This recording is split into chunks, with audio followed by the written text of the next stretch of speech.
Hi guys, it's me, Mikais Ganap, 23 years old, 5 years CKD patient. Tara, samahan nyo pala ako ngayong araw sa bahay. Eto na naman tayo, panibagong araw, panibagong ganap na naman. Ay, may panibagong ganap ba sa buhay ko? Wala pala. Alas 6 pa lang ng umaga, ay gumising na ako dito para mag-PD.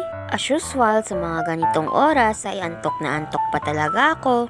Ang sarap pa talagang matulog. Tas nung magbandang alas 8 pala ng umaga ay kumain pala ako dito ng umagahan ko. At eto pala yung ulam natin, kare-kare manok. Wala kasi akong ibang maisip na ulam kaya eto na lang. Araw-araw na lang talagang manok. Tas nung magbandang alas 12 pala ng tanghali ay nagpidi na pala ako dito. Ako lang pala yung magpipidi ngayong araw dahil may ginagawang importante yung nanay ko. Binigyan niya lang ako ng solution, tapos ako na yung gagawa. At eto na pala, binuksan ko na pala yung solution na gagamitin ko.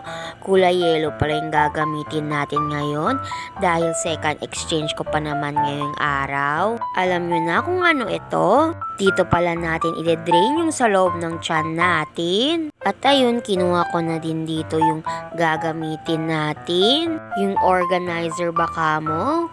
Importante talaga to. Nung natapos ko na palang i-ready yung lahat, ay ayun, magpipidi na ako dito.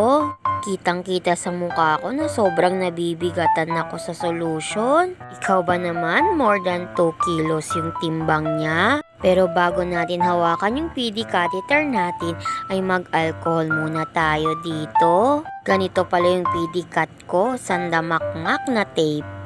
Sandamakmak na plaster. Kung tatanungin nyo kung ano ba yung pakiramdam na may ganito, wala lang, parang tiyan lang.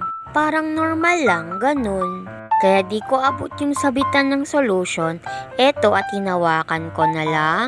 Para-paraan lang yan. Medyo mataas kasing sabitan ng solution.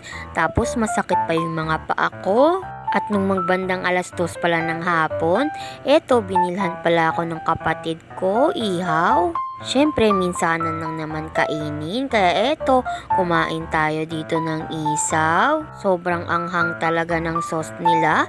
Ramdam na ramdam ko talaga dito.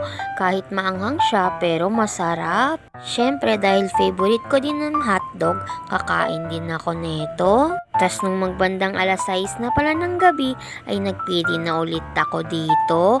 Third exchange ko na pala to. Nang matapos pala ako magpili, ay kumain na ako dito. At eto pala yung ulam natin ni isda. Isda daw muna ngayong gabi, sabi ng nanay ko. Puro manok na lang daw kasi. Tas nung magbandang alas 10 pala ng gabi, ay nagpili na ulit ako dito. Last exchange ko na pala to ngayong araw, kaya kulay red pala yung ginamit ko. Kaya hanggang dito na lang. Salamat!